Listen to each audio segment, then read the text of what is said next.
Welcome to Gardening with Daddy Pete. Let's join our host, Melvin York. Good afternoon, everyone. This is Melvin York with Daddy Pete Gardening.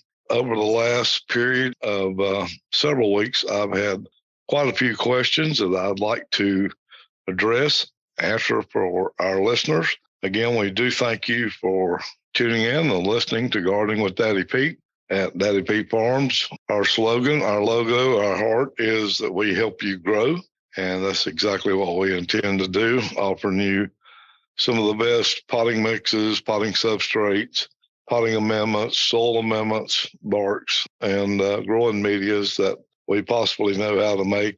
We do thank you so much for all the kind feedback that we get that the product's working well for everyone. So let's get into some of these questions. And again, if you do have a question, you can go to our webpage, which is www.daddypetes.com, DADDYPETES.com. And if you'll look on our page there where it says podcast, you'll have a place also for questions. Please leave us one while you're there. Look around and take advantage of looking at all of our different soils and soil amendments, as I said previous, and look at the different products.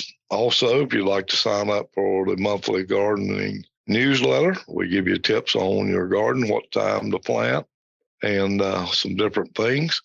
Go ahead and sign up for that, and we'll shoot you out an email once a month. That's free to you. No, we don't sell your name or we use it for anything else. So let's get into the questions today. And there's been quite a few that I've had, so I want to make sure that we do answer as many as we can today, and we will do that, answer some more on the next one. One of the first ones I've had is, and I think maybe one of the main ones that people's been listening in to, is why should I garden? And on the backside of that, is it really worth it? Well, let's just take a moment and answer the first part of that question, is why should I garden?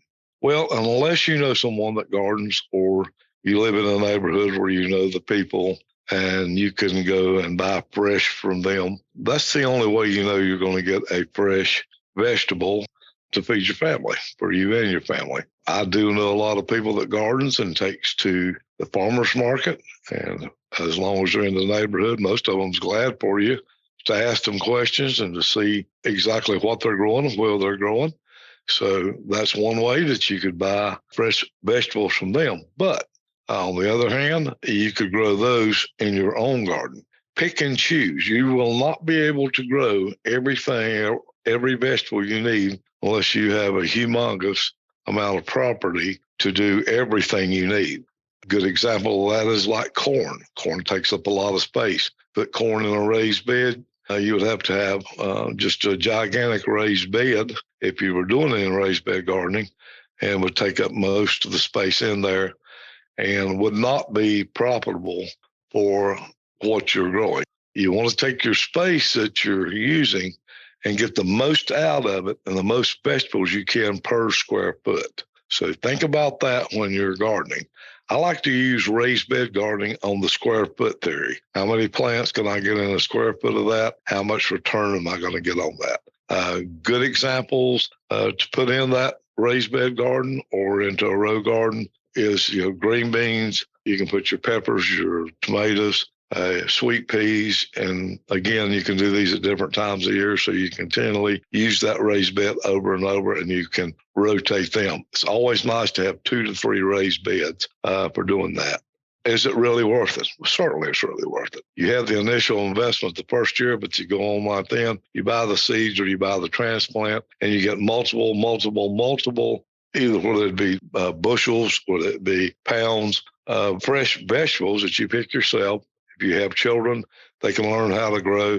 So is it worth it? Yes. And you do know what that you're eating. Another thing is, not everybody likes the variety of things, of the different types. And we have many of tomatoes. We have many of green beans.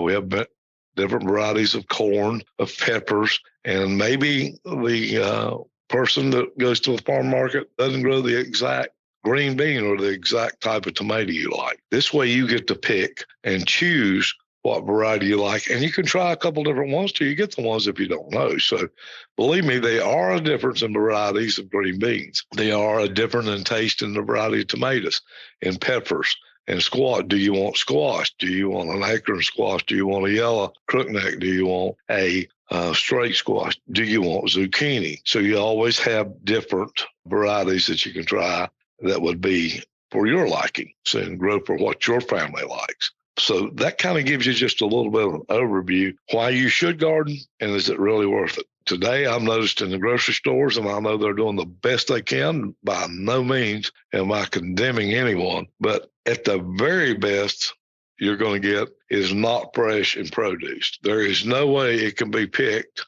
And if it's either picked early, like tomatoes green and ripening in the process through there, they're either sprayed to ripen when they get there, just like a lot of bananas are, different vegetables, or they rode in the truck and then they've got set out and they go through all of this process. So fresh is the furthest thing you're going to get usually in grocery stores. So that's one thing that you do want to consider also. Then I have people ask me this question, and we'll go right back to it. And I like this question, should I plant fruit trees instead of shade trees in my yard or in my landscape? To me, it makes more sense.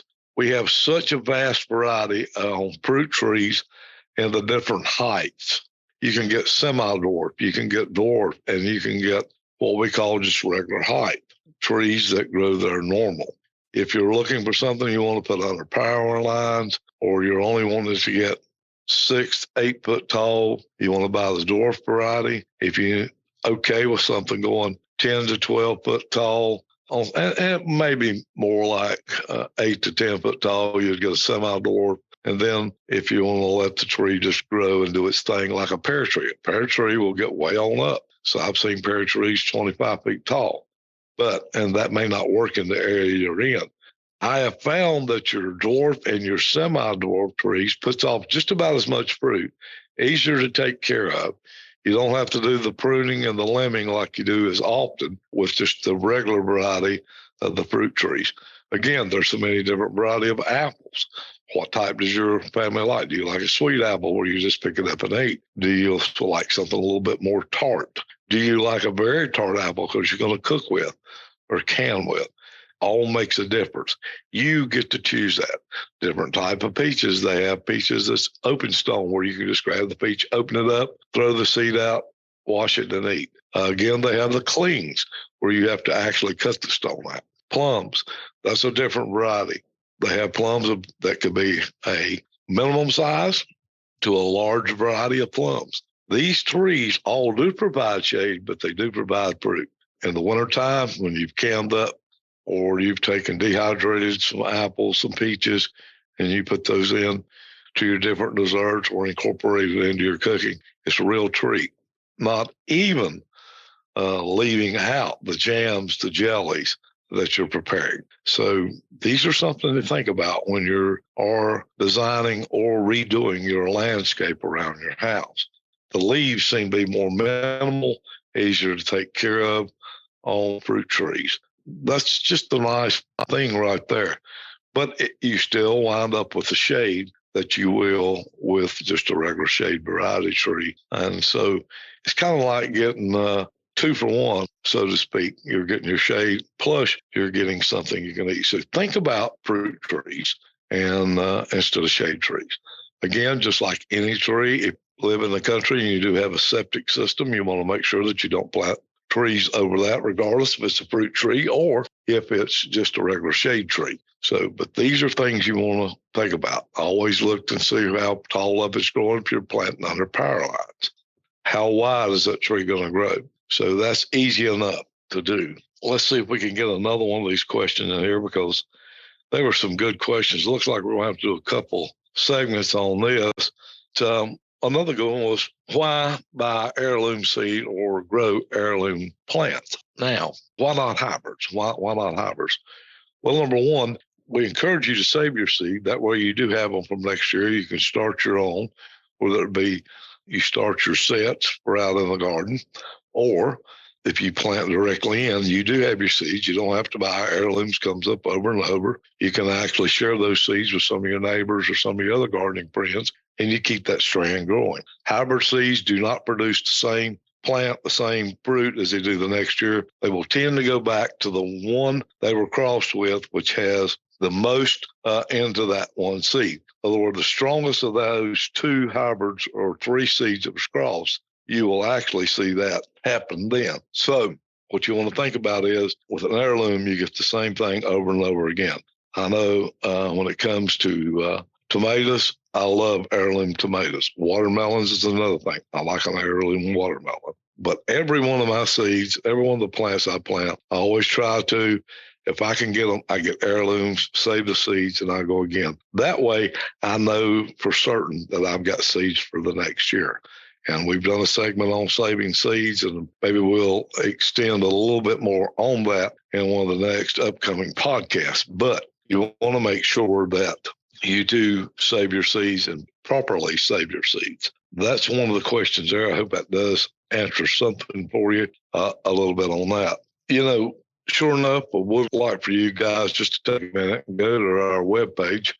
I think you're going to find out a lot of things there that might be worth your time just looking at. If you just browse our products, we make products for different things. Each and every application that you could be using, whether you're doing gardening, planting, whether you're doing landscaping, whether you're doing some growing. You're some of the people that like to actually root things, take cuttings off things. We have mixes for that too. Tells you all about it on each one of our pages. Look around. We're a century plus years farm. We've been around since 1907. And we're awful proud of that. You can actually look at the old farmhouse. It's still being used today. It looks a little different than what it does on the webpage, but that's kind of neat too. But it's actually still being used and lived in for the fifth and sixth generations of the farm. So again, that's just as simple as going to daddypete's.com. I certainly do appreciate each and every one of you listening, and I do encourage you to go to our webpage and to ask those questions, because, you know, I come up with my thoughts on what I would want to know in gardening or what I've been asked. But, you know, if you got a comment, if you got a different way of doing things, a different variety that we've talked about, I would love to have that to be able to share with our listeners. So that's kind of where we are. You know, we really do want to help people grow. But, you know, I found out at my age, and I'm past retirement age, just to let everybody know, I still learn every day. And gardening is one of the loves of my life. I love to garden, but I like and love to help people garden also. So that's the one reason that we do with what we do with our mixes, with our compost. This is why we do the webcast, the web pages, the podcast. We do that so that we can help people grow. And when you take the time to click on the site and let us know, hey, I heard you, I tried this and it worked. It really does make a difference. It kind of gives us a little bit of joy knowing that we did help someone along the way. You know, let's be realistic about it. That's kind of what we need to do in this whole world, is try to help each other. So that's our take on the thing. Well, we certainly do appreciate you listening today. Hopefully that we have given you a few tips. Let us know what your garden looks like. Tell us if you tried a new variety. I would certainly love to hear that. Until next time, you've been listening to Gardening with Daddy Pete, and I'm Melvin York. Thank you for joining today's Gardening with Daddy Pete. You can check out our website at daddypetes.com for additional gardening tips, and our podcast at gardeningwithdaddypete.podbean.com. You can also join us on Amazon, Apple, or Spotify.